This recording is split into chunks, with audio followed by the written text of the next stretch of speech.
location because I saw that my last live got cut off. Like I said, the location in which I'm doing these lives is unfortunately in Arizona.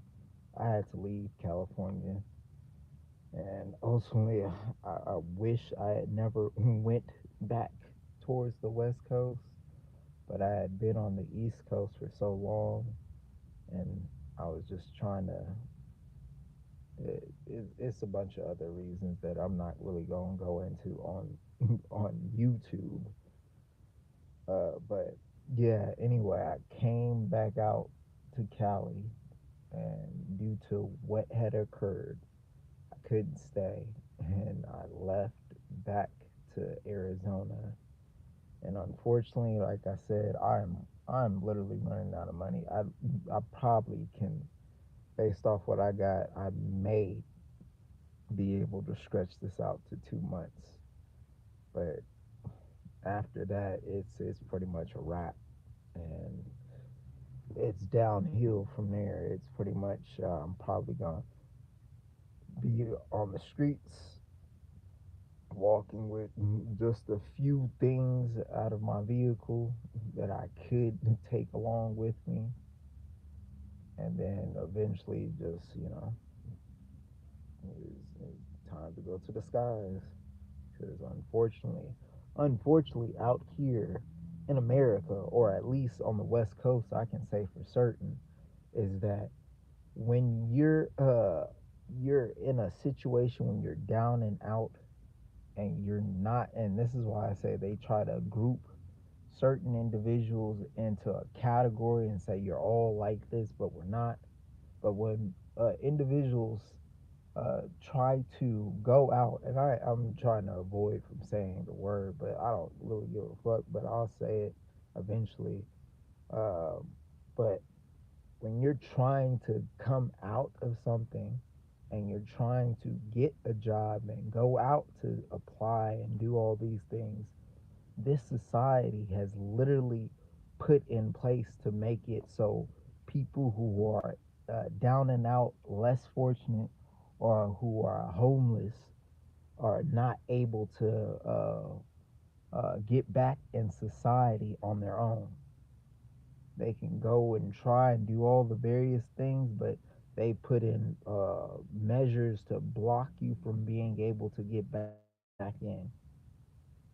Like I said, for his jobs, I can, unfortunately, my skill profession, which is trucking, I can't get back into that because, like I said, I went into the job, I was very new, and that was my first time getting a job into trucking.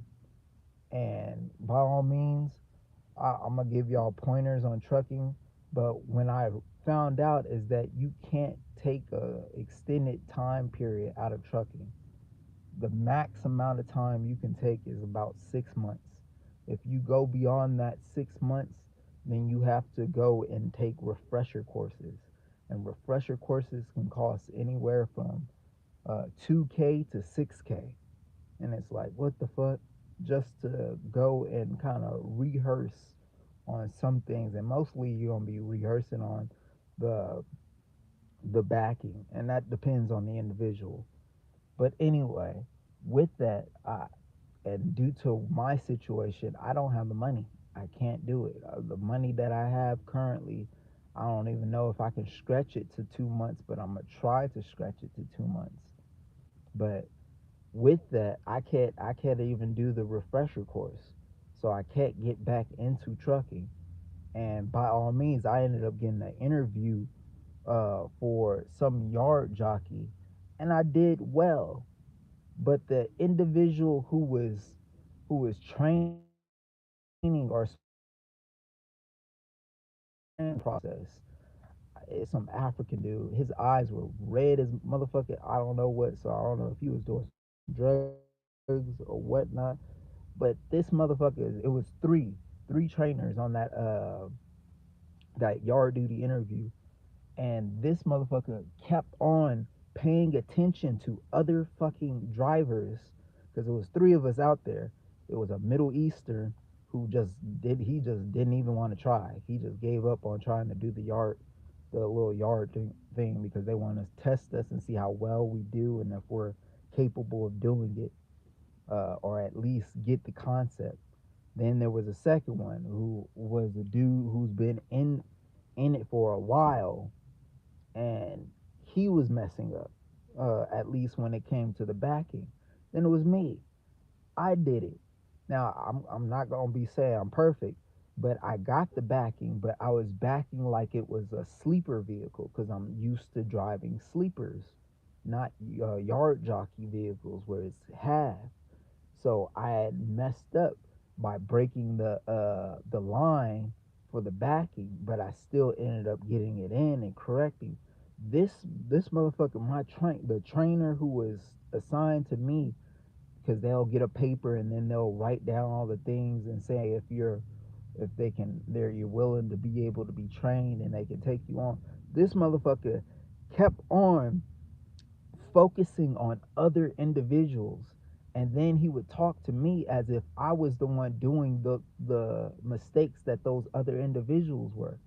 So he kept on doing that, and I'm like, in my head, I'm like, dude, I hope he ain't trying to think that I'm the one who's doing those things, even though he keeps on saying that this is what they should do. It was the one older black dude who he kept on trying to autocorrect his backing by backing up and trying to autocorrect. You don't do that when you're backing and trying to get in the hole.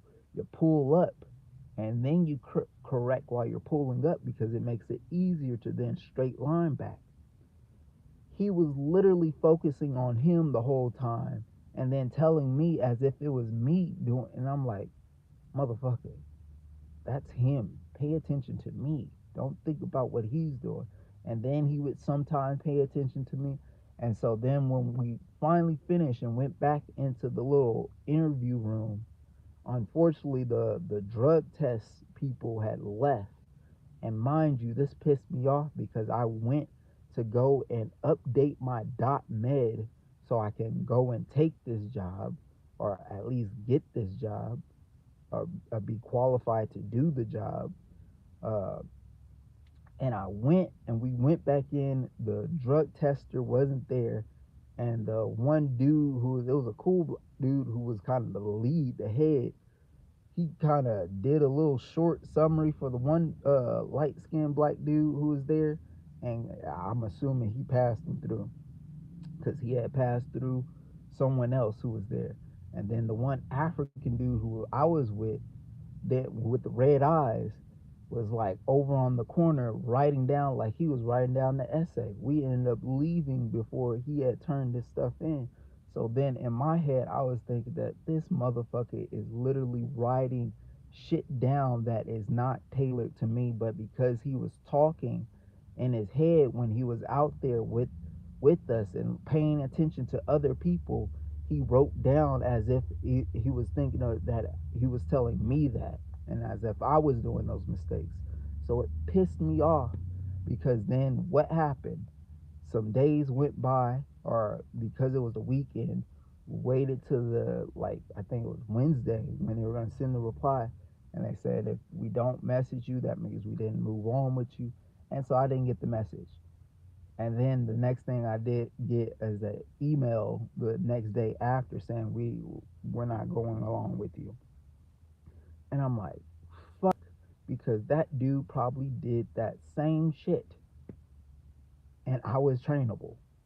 And I'm like, God damn, and it pissed me off because one, I spent the money and I barely got any money left to update my fucking dot so I can have uh, uh have my commercial license uh up to date so I can now go back to driving. And in the end, I didn't end up getting it because this red eyed motherfucker probably paid attention and wrote shit about someone else, but tailoring it towards me because that was in his head. And so, man, and by means is when I went to the dot location, all these, now I'm in California, All these locations have literally, you go to any of the dot med location or hospital for it, it's literally, like I said on the last one, you can go to any company locations and you'll literally see a bunch of Mexicans working, white Mexican or Mexican or Middle Eastern or white Middle Eastern working these jobs. You would rarely see a black person. And the ones that I went to, they were charging like $200 to update your fucking dot. And these motherfuckers don't really do anything when updating your dot other than check your health to see if you're healthy or you're qualified and you won't have any sleep apnea or something while heavy sleep apnea while driving and cause an accident. Mind you, I have a clean record. I never had any accident. I drove for 9 months worth. But when I went there, I went to a fucking Middle Eastern medical location, and pretty much it was ran by Middle Eastern. And the reason why I ended up having to go to that, because they were the only ones that accept cash, and they were the only ones that didn't have a ridiculous price amount. It was roughly $80, even though on the little ad in their website showing 60 bucks or something like that, but ended up getting there and it's 80. So I paid that.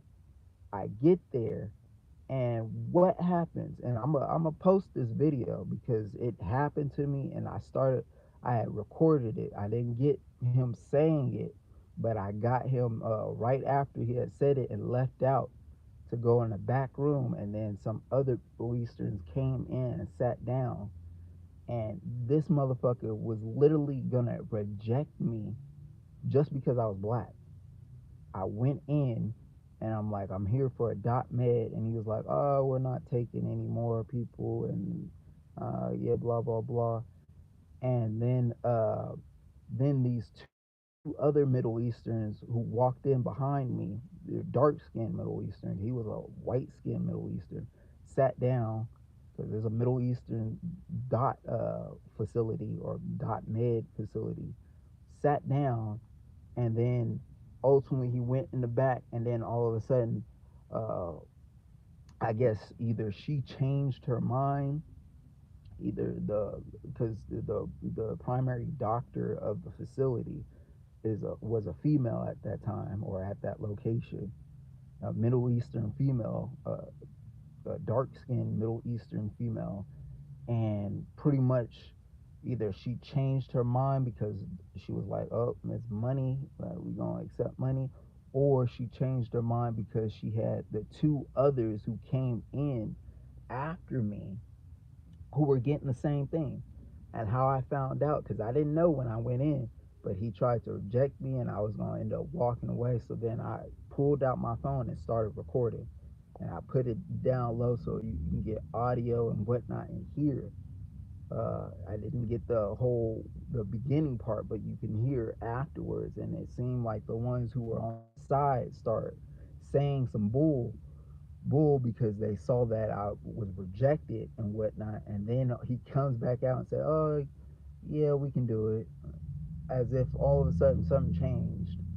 And why I know something changed, because then when I finally got called in to get the checkup, I ended up seeing one of those Middle Easterns who came in after me then go in there and get the same checkup. He was pulled in before me, and he was up in there getting the checkup. And here I was like, wow, so he lied to me saying that she couldn't accept anymore. But this dude who came in after me to get the same thing I was going to get, is she didn't, they ended up accepting him because he was Middle Eastern. And so I was like, ain't that some shit? Like I said, California is by far there. If you want to know what's currently happening in society, and now it's kind of picking up its tempo, and this is why I say on the East Coast, you motherfuckers out there on the East, the South is basically what I'm saying. Y'all better take heed, what is said they're weeding us out. Literally, they pretty much uh, got rid of a lot of the black poor class. Now they're working on the middle class, and you rich black people out there. And I mentioned names on my other live, which I said Corey Kenshin or the or Tariq. I put Tariq on there, but he doesn't have as many viewers as Corey and racking in as much money as he is.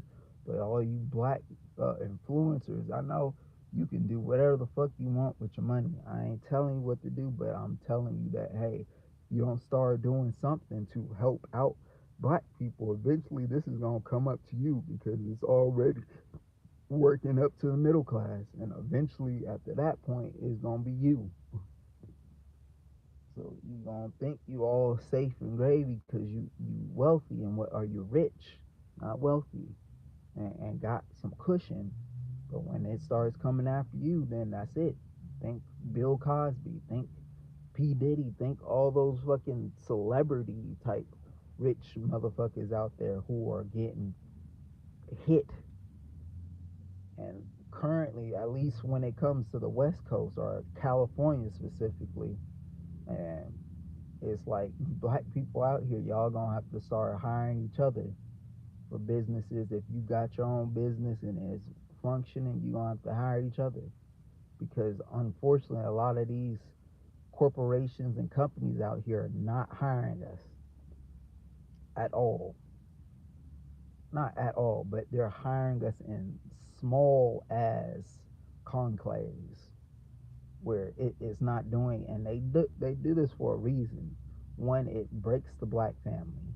Two, they hire black females because then black females will then have that whole better than you situation, and then they don't want to listen, and then all of a sudden you got more disruption in the family and chaos, and there's no means to even have a family, a destruction in the family. I would explain this even deeper, but I ain't got time to do all that shit. And then, uh, and then hiring less and less black men, and they're deliberately doing this. I mean, you can look at the studies. I posted something on my YouTube a while back on a short showing you that black men who aren't criminals, who have no criminal background, compared to somebody who is non-black or uh, white with a criminal background, get hired more than somebody who is black with no criminal background. And that's true. And then on top of that, you can look up other files that they had posted years back with the whole $50 billion. America's losing $50 billion, deliberately losing it because they won't hire black men. They're deliberately choosing not to hire black men. And so America's losing out on $50 billion. It was a black woman who then tried to flip it and saying black men are costing America over 50 billion, but in reality, that was a lie. When you get the article and you read into it, it was because these companies are deliberately not choosing to hire black men. And so what happens is before is when it comes to us as black men, it's either we end up homeless, and then as time goes on, we end up dead. That's it, because nobody is willing to hire us. And then if they do hire us, what do they hire us for? Most jobs that have high turnover rates, that means those companies are doing some shady shit and some fucked up shit to their employees that is causing the employees to either quit, or they're finding ways to fire them or get rid of them. I'm gonna tell you, well, I'm gonna probably try to do on another live about when I was working when I first got into trucking and what they did. And this is why now I'm gonna give y'all the kind of update about how the trucking industry works. And it's some shady ass shit in the trucking industry. But anyway, that's pretty much all I got to say. I'm still trying to apply, but now all of a sudden these companies have now made an update. It's almost like they're deliberately just casting me out of trying to get a job. I've damn near applied to so many fucking jobs at this point, and being a black man, it's even worse. So you seeing these people or buffer class white people complain about getting a job. Motherfucker, we been getting this type of shit for a long. So if it is now affecting them in a sense, then look what's happening with us. We can't even get a job. We can't even get an interview. I applied to so many, and I can't even get an interview. And most of the interviews I have to go to open interviews, and because of my situation, it makes it even difficult to kind of get messages and get information so I can either see what's happening or make it to a interview if I get one. And because they're basically outing out people who are in a desperation or in a certain circumstance as if they're deliberately wanting to not give people who are in certain situations a chance to then get out of those situations. It's like, well, this is what this is what it is. So, by all means, all I can say is East Coast, the South, which is what I'm trying to say, where all my peoples are. Y'all better take heed, because I seen the groups starting to flood. A lot of Africans out there too, a lot of Mexicans, a lot of Asians, a lot of Middle Easterns own a lot of things out there. I noticed, especially in Louisiana, that I had to find out when I started looking into the business. They say follow the paper trail or find out who owns it before you start spending money into it, because if they ain't doing right by your group, then don't spend money into them, because otherwise you're just funding your own demise. Once they get enough and they can get down to them basically push you out, then you're funding your own demise. Anyway, that's it for this live. Hopefully it doesn't cut this shit, but yeah, peace.